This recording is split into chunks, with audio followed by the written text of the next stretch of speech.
तो नमस्कार दोस्तों, स्वागत है आप सभी का अपनी शिक्षा में। मैं हूं आपके साथ अजीत नाइक।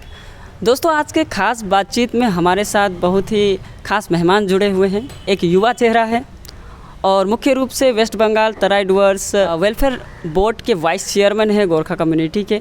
उनके द्वारा एक एनजीओ भी चलती है, तो उनके कामकाज किस प्रकार से हैं, तो चलिए इन सभी चीज़ों को समझते हैं। तो सर, सबसे पहले आपका स्वागत करते हैं हमारे चैनल में।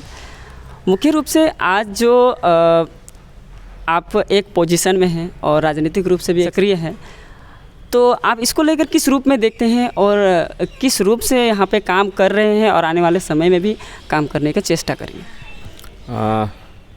अपनी शिक्षा जो पेज को भाई चला रहा है, सबसे पहले मेरे तरफ से भाई को बहुत बहुत कॉन्ग्रेचुलेशन। जिस हिसाब से आप हमारा जेहेतु चाय बागान इलाका है, चाय बेल्ट के हम रहने वाले हैं और एक चाय बागान का लड़का किसी भी क्षेत्र में अगर कोई भी काम लेके आगे बढ़ता, वो हमारे लिए गौरव की बात है ना। भाई का जो प्रश्न है कि राजनीति में विशेष रूप से मेरा लगभग 12 साल हो चुका है सक्रिय रूप से। एक्चुअली राजनीति में आने का मूल उद्देश्य है कि राजनीतिक एक ऐसा प्लेटफॉर्म है जिससे आप ज़्यादा से ज़्यादा आदमी के लिए आप काम कर सकता है।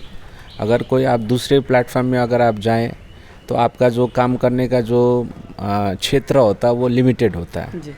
अगर आप कोई संस्था चला रहा है तो आप उस संस्था पर ही सीमित रह जाते हैं। लेकिन पॉलिटिक्स एक ऐसा प्लेटफॉर्म है जिसके माध्यम से आप बहुत ज़्यादा आदमी के बीच में जाके आप काम कर सकता है।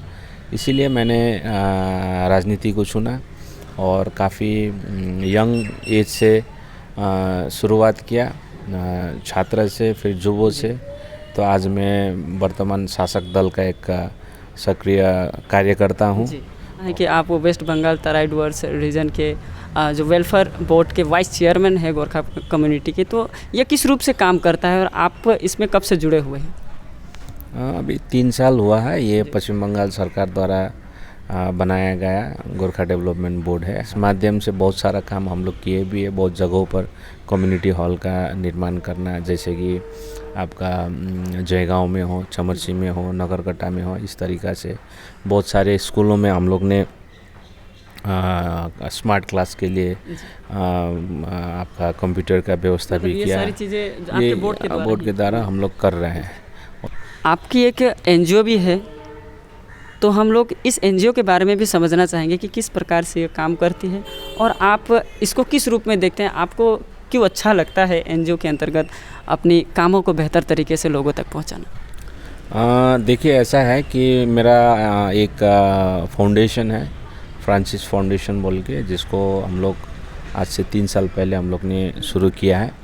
वो फाउंडेशन के माध्यम से भी बहुत सारा काम हम लोग काम करते हैं। विशेष करके शिक्षा के लिए हम लोग जब भी माध्यमिक का और हायर सेकेंडरी का एग्ज़ाम्स हमारा आता है, उस समय हम बहुत सारे बच्चे हमारे जो होते हैं जो ट्यूशन नहीं कर पाता पैसा के अभाव से, व उनका माता पिताजी की इनको स्पेशल कोर्स नहीं करा सकते, उनके लिए हम लोग फ्री कोर्सेज हम लोग देते हैं इस हिसाब से। और साथ साथ में बहुत सारे मेडिकल कैंप्स, हेल्थ कैंप्स ऐसे, और जो भी कोई भी क्षेत्र में अगर हमारे इस क्षेत्र से, विशेष चाय बागान क्षेत्र से कोई भी आगे बढ़ता, उनको इनकरेज करने के लिए, उनको प्रोत्साहन देने के लिए भी बहुत सारा काम हम लोग करते हैं। मूल उद्देश्य है इस संसार में आने के बाद में आदमी के लिए काम करना, इंसान के लिए काम करना, यही मूल मकसद है। राजनीतिक रूप से हमने देखा कि जब आप कैंपेनिंग कर रहे थे शुरुआती समय में, तो बहुत सारे जगहों पे हमने नोटिस किया था आपको कि आप खाली पैर चल रहे थे। तो इसमें आप क्या कहना चाहिए? देखिए, विगत का जो 2021 में जो विधानसभा का चुनाव हुआ, वो चुनाव में हमारे इस क्षेत्र से हम जो पार्टी से बिलोंग करते हैं, तृणमूल कांग्रेस से, उसका अच्छा प्रदर्शन नहीं रहा। और विशेष जो अंचल में मैं खुद रहता हूँ, मेरा होम अंचल, जहाँ पे मेरा घर है, जो मेरा जन्मभूमि भी है, कर्मभूमि भी है, वहाँ पे भी हम लोग केवल 2 बूथ पर ही हम लोग जीते थे 2021 का विधानसभा में। जेहेतु ये पूरा उत्तर बंगाल में हमारा दल का उतना रिज़ल्ट अच्छा नहीं हुआ था, इसलिए इस बार का पंचायत इलेक्शन में मुझे अपना अंचल का दायित्व मिला। और दायित्व मिलने के बाद में मेरे लिए वहाँ से घूम के फिर पीछे देखने का कोई जगह नहीं था। जैसे भी 2 बूथ जहाँ पे मैंने जीता था, वहाँ पे मेरा पूरा टोटल उस अंचल का अंदर 30 बूथ है। तो 30 बूथ में मुझे बोर्ड गठन करने के लिए कम से कम 16 बूथ को जीतना पड़ेगा। इसलिए मैंने एक संकल्प लिया कि पूरा चुनाव का प्रक्रिया 24 तारीख से मैंने अपना चुनाव प्रक्रिया मतलब कैंपेन शुरू किया। तब से मैंने संकल्प लिया कि जब तक मेरा चुनाव ख़त्म नहीं होता है और रिज़ल्ट नहीं होता है और अच्छा परिणाम नहीं होता और जब तक चुनाव में हम लोग जिस दल से मैं बिलोंग कर रहा हूँ उस दल को मेरा अंचल में जिता के नहीं दूंगा, तब तक ना तो मैं अपना पैर पर ना तो जूता पहनूंगा ना तो चप्पल पहनूंगा। तब ये बहुत बड़ा प्रण था। हाँ, ये मेरा एक संकल्प था, खुद के साथ एक संकल्प था।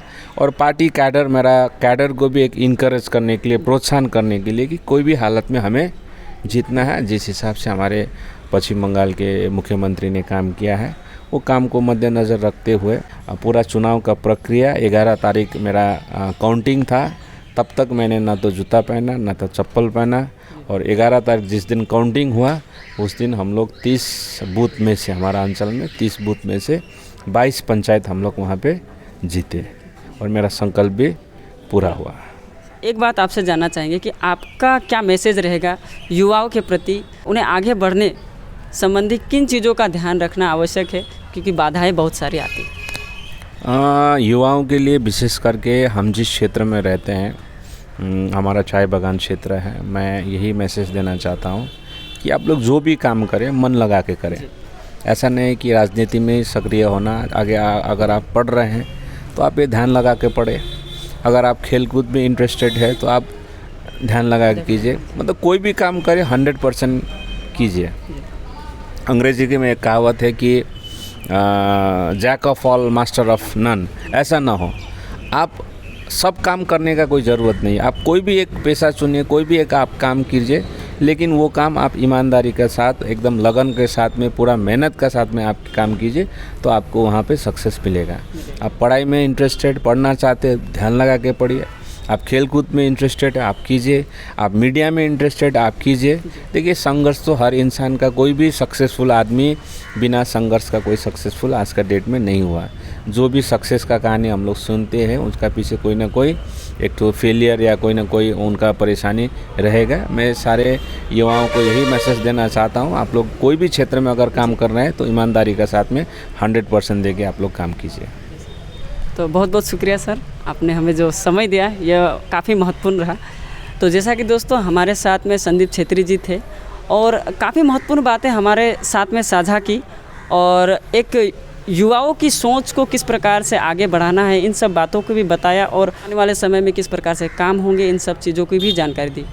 तो दोस्तों आने वाले समय हम लोग इसी प्रकार से और भी बेहतरीन लोगों से बात करेंगे, समझेंगे उनके विचारों को। तब तक के लिए आप सभी का बहुत बहुत शुक्रिया, धन्यवाद।